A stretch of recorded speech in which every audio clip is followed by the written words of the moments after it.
Meu amigo e minha amiga eleitoralista, dando continuidade à correção da Câmara Federal da prova de Direito Eleitoral. Confere aí após a vinheta.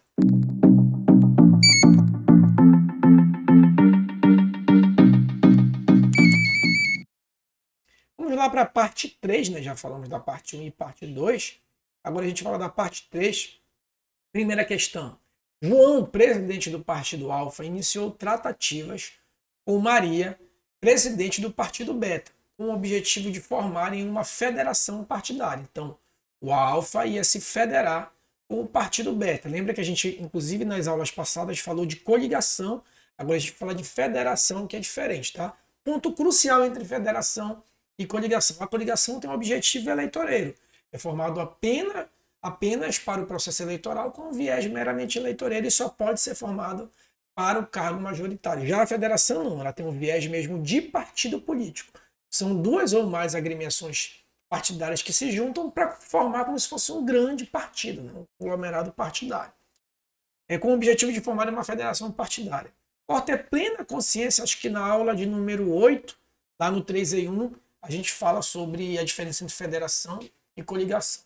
Por ter plena consciência da importância dessa medida, solicitou que sua assessoria analisasse alguns aspectos da federação conforme as orientações que passou. Em sua análise preliminar, a assessoria observou que, letra A, a atuação dos partidos que compõem a federação ocorrerá de forma unificada em todos os níveis. Sim, diferente lá da coligação, né, que a gente viu que não precisa ter vinculação do nacional com a coligação nacional com a regional. Nesse caso aqui, a federação era como se fosse um partido. Então, a federação, o órgão nacional da federação e o órgão regional da federação devem estar par e passo, assim como o órgão municipal também. Tá? Então, verdadeira aqui a primeira alternativa.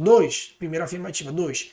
Para fins de afirmação de cláusula constitucional de desempenho, será considerada a soma, cláusula de desempenho é chamada cláusula de barreira, né? Que é aquela votação que o partido / federação tem que ter para ter direito a fundo partidário e fundo eleitoral e propaganda na TV e no rádio. Será considerada a soma da votação e da representação dos partidos que integram a federação. Verdade. A partir da sessão legislativa seguinte. Olha a pegadinha, o FGV, que é acostumado, né, tem a fama de fazer questão inteligente. Olha o que ela fez aqui, ela trocou sessão legislativa por legislatura. Né? Só para lembrar que a sessão é a reunião lá, aquela reunião do Congresso Nacional, que geralmente acontece de terça a quinta. Né? Essa é uma sessão no sentido de reunião.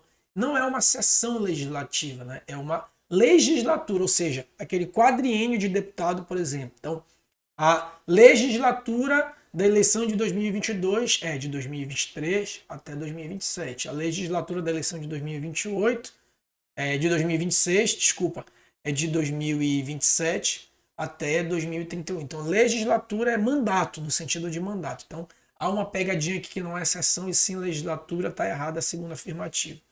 Terceira, eventual alteração da composição da federação, ou seja, eu tinha uma composição, por exemplo, Solidariedade e Partido da República. Depois eu quis adicionar um novo partido, por exemplo, União Brasil.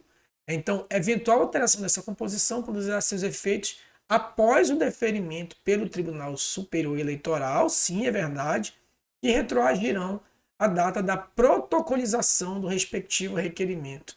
Não é até a data da protocolização, tá? Nesse caso, bem tranquilo aqui, letra de lei, olha só.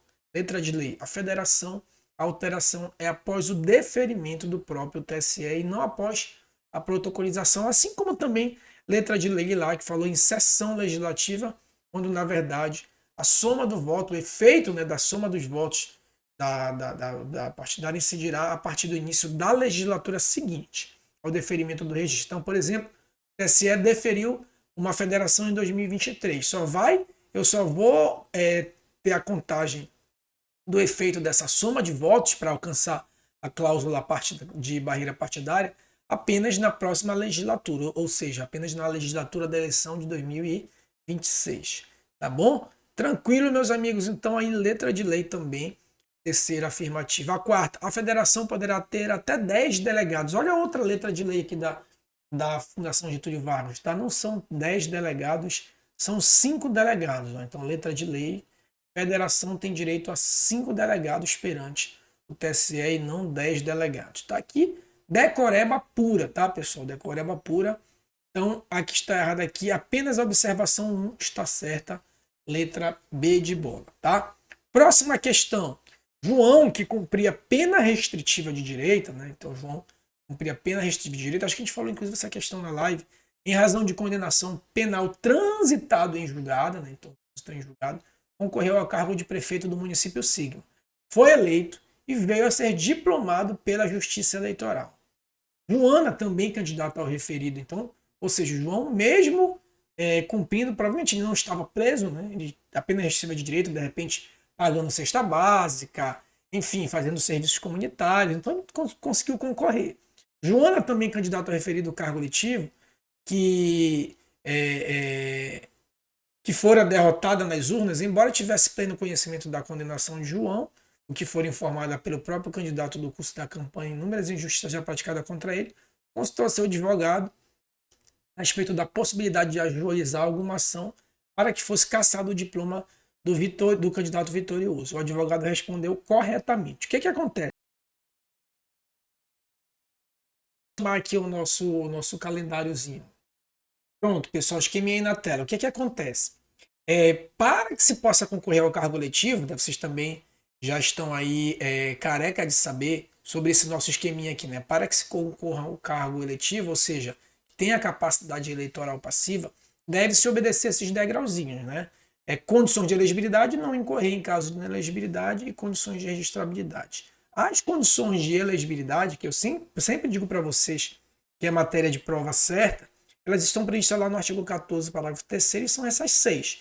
Nacionalidade, ter os plenos direitos políticos, ter o alistamento eleitoral, ter o domicílio eleitoral 6 meses, filiação partidária e idade mínima a depender aí do cargo em que se queira concorrer, tá? Então, a questão ela trata mais especificamente dos direitos políticos. Se ele havia sido condenado em razão de decisão transitada em julgado e ainda não tinha cumprido a pena, ele estava sem os direitos políticos, tá? De acordo lá com o artigo 15 da Constituição Federal, que cai muito em constitucional, nem é tanto matéria de direito eleitoral, a suspensão de direitos políticos. Uma das possibilidades da suspensão do direito político é em razão de condenação criminal transitada em julgada, enquanto durar os seus efeitos. Então, se ele estava com uma condenação criminal ainda com seus efeitos surtindo, porque ainda estava cumprindo a pena, né, nesse caso ele estava sem os direitos políticos e, portanto, sem a condição de elegibilidade e, portanto, não poderia ser candidato, tá? Então, nesse caso, é possível, muito embora tenha passado aí o momento de impugnar, né, o momento de impugnar o registro é aqui, muito embora tenha passado, ele pode sofrer uma nova impugnação, chamado recurso contra expedição de diploma, que são para inelegibilidades ou supervenientes, ou seja, elas ocorrem após o registro, ou de caráter constitucional, que é o caso aqui do João, tá bom? Então, feito esse parênteses, agora a gente volta aqui para a questão. Letra A. Como a condenação penal transitada em julgado é causa de inelegibilidade e pré-existir ao pedido de registro, ela não mais pode ser suscitada. Em tese, ela realmente não poderia. Como ela tem um caráter constitucional, aí ela pode ser suscitada com um recurso de expedição de diploma lá, 3 dias após a expedição de diploma. Letra B. Faltava uma condição de elegibilidade para João, sim, a qual, por ter natureza constitucional, pode ser alegada em momento posterior à registro de candidatura. Exatamente, letra B de bola. Como João não foi privado de liberdade, continua não, né? O fato de ele não estar preso, mas estar condenado com um trânsito em julgado, suspende os direitos políticos dele. Vocês sabem que lá no direito penal existe as penas privativas de liberdade e a restritiva de direito e a multa, né? A restritiva de direito, não preciso estar preso, eu posso pagar cesta básica, fazer serviços comunitários, né? Letra D. Causa de inelegibilidade, não é? É condição de elegibilidade. O ajuizamento do recurso contra expedição de diploma pressupõe a ocorrência de inelegibilidade superveniente, sim, o que alcança situações conhecidas em momento posterior à candidatura, como a descrita na narrativa. Não, ela não é posterior, ela é anterior, né? Só que o fato dela ser constitucional, eu posso propor o R7 porque ela é de índole constitucional, tá? Próxima questão. Pedro, deputado federal filiado ao Partido X, almejava concorrer à reeleição. No mês de abril do ano em que se realizavam as eleições, então, em abril de 2024, por exemplo, Pedro, ele era vereador, né, e queria concorrer à reeleição. em que se realizada a eleição, ao apresentar um programa televisivo, destacou as diversas iniciativas que teve no curso de seu mandato e que lhe assegurou grande capilaridade junto ao eleitorado considerado elevada audiência. Então ele disse, olha, durante minha vereança eu fiz isso e aquilo, né? Exaltou o que ele fez na vereança dele, as realizações da vereança. O Diretório Nacional do Partido Alfa, ao tomar conhecimento da conduta de Pedro, consultou o seu advogado em relação à compatibilidade com a legislação eleitoral, sendo-lhe corretamente informado. Olha só, o que a questão trata? Ela trata de propaganda extemporânea, né? Em tese, o início da propaganda eleitoral é aqui no dia 16 de agosto. Então, o Pedro exaltou as suas qualidades pessoais exaltou o seu mandato lá em abril. É quando a propaganda eleitoral só começa em agosto. Então, o que acontecer daqui para trás, em tese, é propaganda irregular. Salvo o que a gente chama de atos de pré-campanha, né, que estão lá no artigo 36A da Lei 9504. O artigo 36A diz que diversas práticas, né, são esse rol aqui, como por exemplo, a divulgação de atos parlamentares, mesmo antes do dia 16 de agosto, não são propaganda eleitoral antecipada. Desde que, olha só, o que diz o caput desse 36A? Desde que não envolva pedido explícito de voto. Tá? Então, não pode ter o pedido explícito de voto. Então, Pedro, nesse caso aí, ele pode ter falado das realizações dos programas dele, né? Enfim, do mandato dele, não tem problema nenhum. Mesmo que tenha sido em abril, muito antes da propaganda eleitoral, no entanto, não ocorrendo o pedido explícito de voto, não teria problema. Agora sim a gente tem condição de ir para as questões. Letra A participação de Pedro no programa televisivo há pouco mês da eleição é ilícita? Não é ilícita, né? Inclusive no próprio rol aqui tem, ó, no próprio rol tem, ó, a realização de encontros, a divulgação, a relação de dispensas, a campanha. Aqui em algum ponto tem, além do que a gente já está falando, divulgação de atos parlamentares, né? Tem também aqui, acho que é no caput, se eu não me engano, está aqui o caput, ó. Exaltação de qualidade pessoal e que se poderão, cobertura dos meios de comunicação social. Então, se a gente combinar o caput, né, com o artigo, o inciso 4, né, é perfeitamente viável a conduta de Pedro. Letra B. A ausência de pedido de voto evidencia que a conduta de Pedro é expressamente admitida pela legislação eleitoral. Correto. Letra C. A conduta caracteriza a propaganda antecipada considerando a proximidade. Não, né? O 36A excepciona essa conduta. Letra D. Embora Pedro possa divulgar suas iniciativas como deputado, não pode fazê-lo, né, vereança ou deputado, enfim, não pode fazê-lo como profissional de comunicação.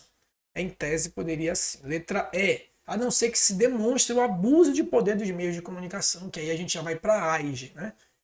E não propaganda. Letra E. A conduta consubstanciada abuso dos meios de comunicação, comprometendo a normalidade e a legitimidade de eleição em razão de elevada audiência do programa. Poderia ser sim também, tá, pessoal? Muito embora o candidato, a banca tenha dado letra B como gabarito, poderia ser também, né? Como eu falei para vocês, o nosso compromisso aqui não é dar gabarito, né? Nosso compromisso é cercar e mapear as questões. Então poderia ser em tese A, mas o gabarito oficial, letra B de bola. Bom, tranquilo, meus amigos. Então essas aí foram as questões da segunda parte da propaganda eleitoral, da segunda parte da Câmara Federal e essa última questão aí de pré-campanha, tá bom? Não se esquece aí de se inscrever, curtir e compartilhar. Um abraço e até a próxima.